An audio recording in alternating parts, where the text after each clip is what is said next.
جس طرح قبر میرے نبی نے اپنی امی کی بنائی اسی مقام ابا کے اندر اس سے آگے بڑھنے کے بعد جو ایسی پہاڑیاں پتھریلا علاقہ ام ایمن بیان فرماتی میں بے قرار ہوتی تھی حضور روتے بھی جاتے تھے ماں کی پتھروں سے قبر بناتے جاتے تھے اپنے آنسوؤں سے ماں کی قبر پہ چھڑکاؤ کر رہے تھے کہتے دکھ تو اس وقت ہوا تھا جب میں حضور کو لے کے چلنے لگی تھی تو حضور مڑ مڑ کے ماں کی قبر کی طرف دیکھ رہے تھے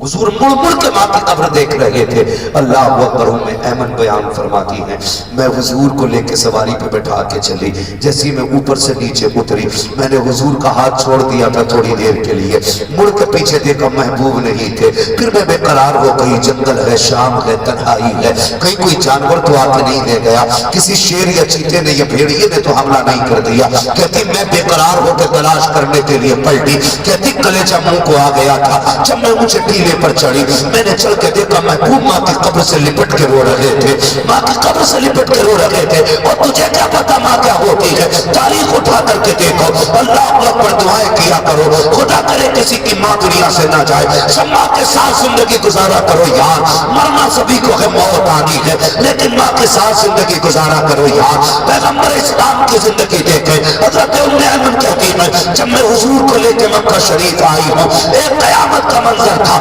8 سال تک سرکار اپنے دادا کی انگلی پکڑ کے چلتے رہے دادا کی انگلی پکڑ کے چلے کہتے پھر وہ دن بھی ہم نے دیکھا ہے کہ جب ایک مکے کے اندر مکے کے سردار کا جنازہ جا رہا تھا تو کوئی بچہ دیوار سے لگ لگ کے رو رہا تھا وہ محبوب تھے جو کبھی اس دیوار سے لگ کے روتے تھے کبھی اس دیوار سے لگ کے روتے تھے اس کے بعد چچا کی کفالت میں آئے اس کے بعد چچا نے بھی ساتھ چھوڑا پھر حضور کا نکاح حضرت خدیجہ الکبریٰ سے ہوا پھر حضرت خدیجہ الکبریٰ کے ساتھ پیغمبر اسلام کی زندگی گزرنے لگی اٹھائے ذرا تاریخ کے یہ سنہرے باپ کو دیکھیں ذرا پڑھ کے دیکھیں تاریخ کو ماں کیا ہوا کرتی ہے ماں کیا ہوتی ہے خدا کی قسم تاریخ کا یہ باپ بھی پلٹ دو یاد رکھنا پیارے جب مائیں ہوتی ہیں بندہ رونے کے لیے کندھے کا محتاج نہیں ہوتا ہے جب مائیں ہوتی ہیں آنسو پوچھنے کے لیے کسی کپڑے کا محتاج نہیں ہوتا ہے جب بیٹے رویا کرتے ہیں ماؤں کے دوپٹوں میں آنسو خشک ہوتے ہیں جب بیٹوں کو کندھے کی ضرورت ہوتی ہے تو باپ کا کندھا سہارا بنا کرتا ہے رب کی بڑی نعمت ہے ماں باپ ان کا احترام کیا کرو ذرا تاریخ کا یہ باپ پلٹ دو یہ وقت بھی ذرا سن لیجئے گا پیارے انداز بیان میرا بہت شوق نہیں ہے شاید کہ اتر جائے تیرے دل میں میری بات خدا کی قسم تاریخ کا یہ باپ بھی رلا دیتا ہے ایک دن میرے نبی نے ابو جہل کے سامنے سے گزرے کوئی بات ابو جہل نے کہی وہ منہ لگنے لگا پھر اس نے پتھر اٹھایا محبوب کے سر پہ دے مارا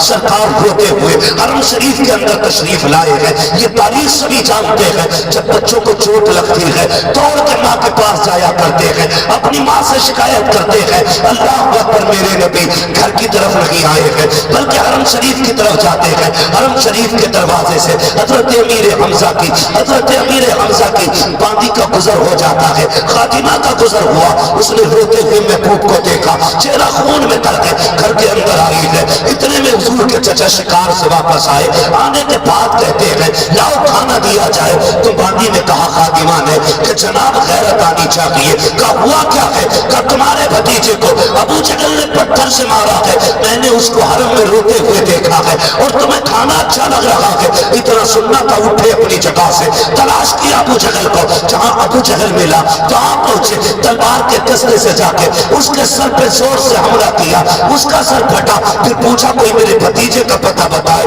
کہا ہم نے حرم میں روتے ہوئے دیکھا ہے اب ذرا سننا پیارے جب چچا حرم میں آئے ہیں حضور سجدے میں ہے آنکھ میں آنسو ہے چچا نے آواز دی بھتیجے سر اٹھاؤ بدلہ لے کے آیا ہوں بھتیجے سر اٹھاؤ بدلہ لے کے آیا ہوں میرے نبی نے سر نہیں اٹھایا اس کے بعد چچا نے کندھے پہ ہاتھ رکھا جب میرے نبی نے سر اٹھایا آنکھیں آنسوؤں سے بھیگی ہوئی ہے سجدے کی جگہ آنسوؤں سے تر ہے اس کے بعد جب میرے نبی کا چہرہ دیکھا چچا نے کہا تھا بھتیجے لا میرے سینے سے لگ جا میں تیرا چچا ہوں آ میرے سینے سے لگ جا تاریخ کے اندر یہ سنہرے اوراق میں لکھا ہوا ہے میرے نبی نے ہاتھ ہٹائے کہا کاش آج میرے باپ عبداللہ ہوتے آج میرے باپ ہوتے کسی میں ہمت رکھی تھی جو میری طرف نظر اٹھا کے دیکھ لیتا آج میری ماں ہوتی تو میں یہاں تنہا نہ روتا میں بھی ماں کی گود میں سر رکھ کے رو لیتا یہ جملے کہے ہیں چچا کی چیخ نکل جاتی ہے. کہا بھتیجے خوش ہو جا, بدلہ لے کے آیا ہو. کہا چچا میں بدلے سے خوش نہیں ہوں گا.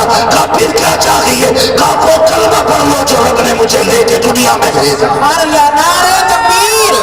نعرہ رسالت, مفتی عباس صاحب قبلہ, نعرہ تکبیر, نعرہ رسالت. سبحان اللہ. یہ ماں ہوتی ہے یار, اللہ نے ماں دی ہے تو عزت کرو, قدر کرو, ورنہ زندگی بھر رو نہیں رونا ہے, رو نہیں رونا ہے. کوئی خوشی آئے گی تب بھی ماں یاد آئے گی, کوئی غم آئے گا تب بھی ماں یاد آئے گی, پوری زندگی یاد آتی ہے ماں. آج ماں عزت کرے, قدر کرے. ماں باپ کو اللہ نے وہ عزتیں بخشی ہے, وہ شان عطا کی ہے. ایک طرف 70 ولی بیٹھ جائیں تیرے حق میں بد دعا کرنے کے لیے, اور تنہا ماں بیٹھ جائے تیرے حق میں دعا کرنے کے لیے.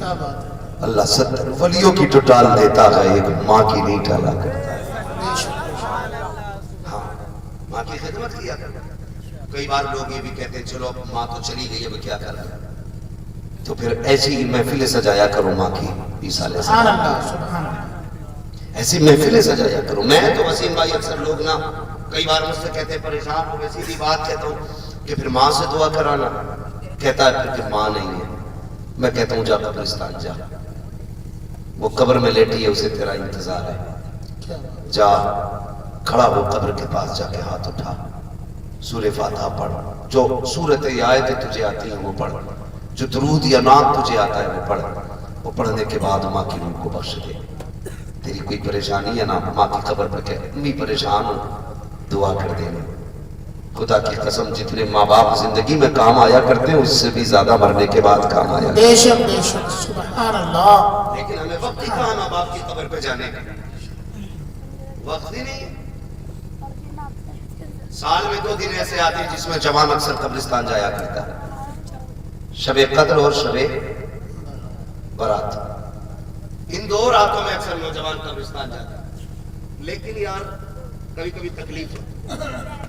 قبرستان جاتے ہیں نا تو قبروں کی صفائی کرتے ہیں, جھاڑو لگاتے ہیں, اگربتی موم بتی لگاتے ہیں. اوپر کی صفائی سے اندر والے کو کیا فرق پڑتا ہے, تھوڑا سا بتایا جائے. آپ نے جھاڑو لگا دی, لائٹ لگا دی, اندر بھی پہنچا اس کا اجالا, بولے اندر پہنچے گا اس کا اجالا. آپ نے جو اوپر صفائی کی ہے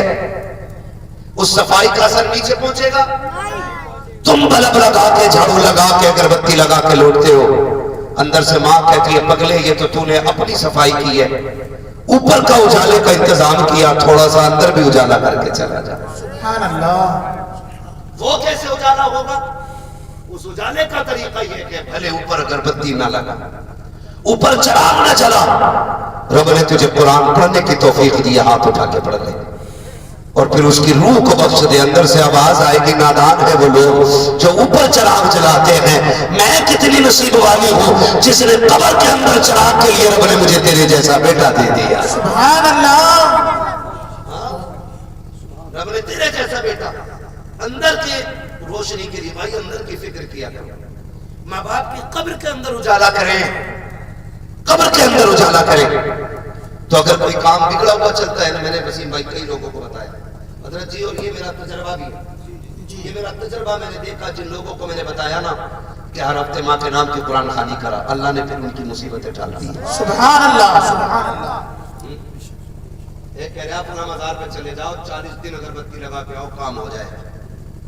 میں نے کہا ٹھیک ہے, بے شک اللہ والے ہیں,